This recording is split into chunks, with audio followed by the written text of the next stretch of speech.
गंधारी गांधार देश के सुबल नामक राजा की कन्या थी। गांधार की होने के कारण उसे गंधारी कहा जाता था। गांधार आज के अफ़गानिस्तान का एक क्षेत्र था जिसे आज कंधार कहा जाता है। गंधारी के भाई का नाम शकुनी था। गंधारी हस्तिनापुर के महाराजा धृतराष्ट्र की पत्नी और दुर्योधन आदि कौरवों की माता थी। अब जानते हैं गंधारी के बारे में 10 ऐसा रहस्य जो आपको चकित कर देगा। इच्छा विरुद्ध विवाह। कहते हैं कि गंधारी ने धृतराष्ट्र से मजबूरीवश विवाह किया।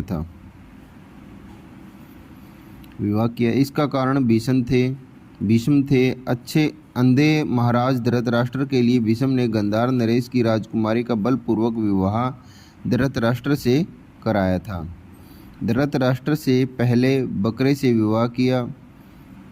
किंवदंती अनुसार ऐसा माना जाता है कि गंधारी का विवाह धृतराष्ट्र से करने से पहले ज्योतिषियों ने सलाह दी कि गंधारी के पहले विवाह पर संकट है, अतः इसका पहला विवाह किसी और से कर दिया जाए, फिर धृतराष्ट्र से करे। इसके लिए ज्योतिषियों के कहने पर गंधारी का विवाह एक बकरे से करवाया गया था। बाद में उस बकरे की बलि दे दी गई। कहा जाता है कि गंधारी को किसी प्रकार के प्रकोप से मुक्त करवाने के लिए ज्योतिषियों ने यह सुझाव दिया था। इस कारणवश गंधारी प्रतीक रूप में विधवा मान ली गई और बाद में उनका विवाह धृतराष्ट्र से कर दिया गया। गंधारी ने भी बांधी आंखों पर पट्टी। गंधारी को पहले से ही पता था कि उनको होने वाला पति अंधा है। गंधारी ने पतिव्रत धर्म का पालन करते हुए अपनी आंखों पर जीवन भर के लिए पट्टी बांध ली थी। इसी कारण गंधारी का संसार पतिव्रता और महान नारियों में विशेष स्थान है। जब धृतराष्ट्र को हुई गलतफहमी, गंधारी एक विधवा थी, यह सच्चाई बहुत समय तक कौरव पक्ष को पता नहीं चली। यह बात जब महाराज धृतराष्ट्र को पता चली तो वे बहुत क्रोधित हो उठे। उन्होंने समझा कि गंधारी का पहले किसी से विवाह हुआ था और वह न मालूम किस कारण मारा गया। धृतराष्ट्र के मन में इसको लेकर दुख उत्पन्न हुआ और उन्होंने उसको दोषी गंधारी के राजा सुबाल को माना। गंधारी ने के पिता राजा सुबल को पूरे परिवार सहित कारागार में डाल दिया। कारागार में उन्होंने खाने के लिए केवल एक व्यक्ति का भोजन दिया जाता था। केवल एक व्यक्ति के भोजन से भला सभी का पेट कैसे भरता।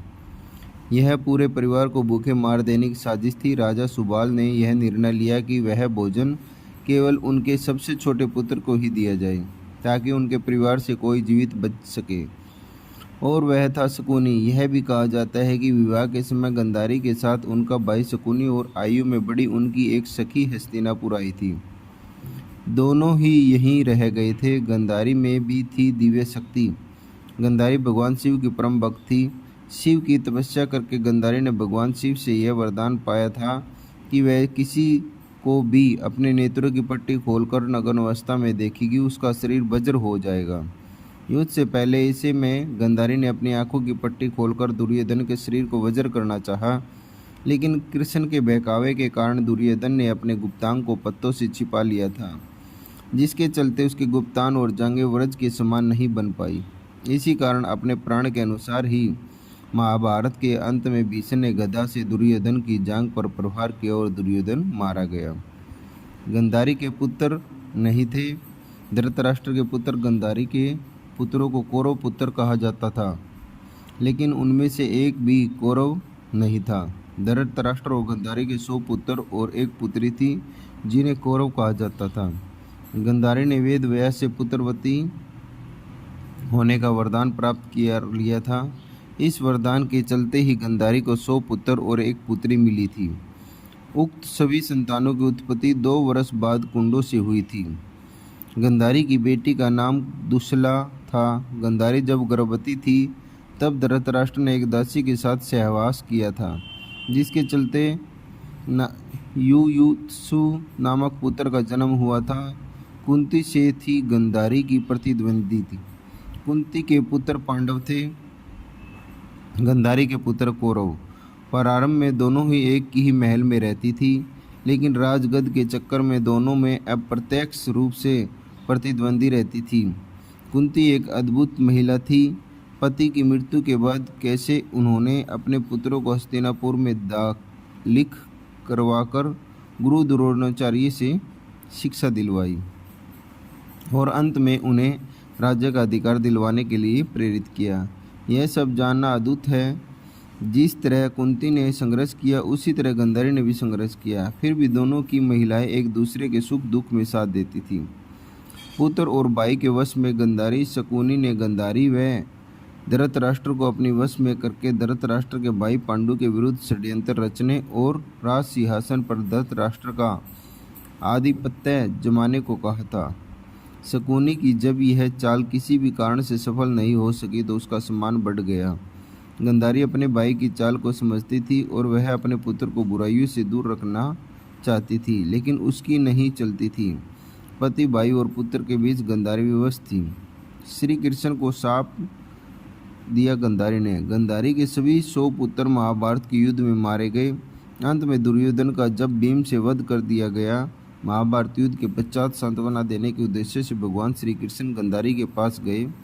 गांधारी ने अपने 100 पुत्रों की मृत्यु के शोक में अत्यंत व्याकुल थी। भगवान श्री कृष्ण को देखते ही गांधारी ने क्रोधित होकर उन्हें शाप दिया कि तुम्हारे कारण जिस प्रकार मेरे 100 पुत्रों का नाश हुआ है, उसी प्रकार तुम्हारे वंश का भी आपस में एक दूसरे को मारने के कारण नाश हो जाएगा। भगवान श्री कृष्ण ने गांधारी से कहा, देवी, मैं आपके दुख को समझ सकता हूँ। यदि मेरे वंश के नाश से तुम्हें आत्म शांति मिलती है तो ऐसा ही होगा। भगवान श्री कृष्ण ने माता गांधारी के उस शाप को पूर्ण करने के लिए अपने कुल के यादवों की मली फेर दी। वहीं उनको एक भील ने भूलवंश तीर मार दिया कि उनके पैरों में जाकर लगा। इसी को बहाना बनाकर श्री कृष्ण ने देव को त्याग दिया। उसके बाद द्वारिका नगरी समुद्र में डूब जाती है। गांधारी की मृत्यु कैसे हुई? युधिष्ठिर के राज्याभिषेक के बाद धृतराष्ट्र, संजय, कुंती और गांधारी ने संन्यास ले लिया और वे अपने आगे का जीवन बिताने के लिए जंगल में कुटिया बनाकर रहने लगे। 3 साल बाद एक दिन धृतराष्ट्र गंगा में स्नान करने के लिए जाते हैं और उनके जाते ही जंगल में आग लग जाती है। सभी धृतराष्ट्र के पास आते हैं। संजय उन सभी को जंगल से चलने के लिए कहते हैं, लेकिन दुर्बलता के कारण धृतराष्ट्र वहाँ से नहीं जाते हैं। गांधारी और कुंती भी नहीं जाती है। जब संजय अकेले ही उन्हें जंगल में छोड़ चले जाते हैं तब तीनों लोगों में आपस में झुलसकर मर जाते हैं। संजय उन्हें छोड़कर हिमालय की ओर प्रस्थान करते हैं, जहाँ से एक सन्यासी की तरह रहते हैं। बाद में नारद मुनि युधिष्ठिर को यह दुखद समाचार देते हैं। युधिष्ठिर वहाँ जाने और उनकी आत्मा शांति के लिए धार्मिक कार्य करते हैं।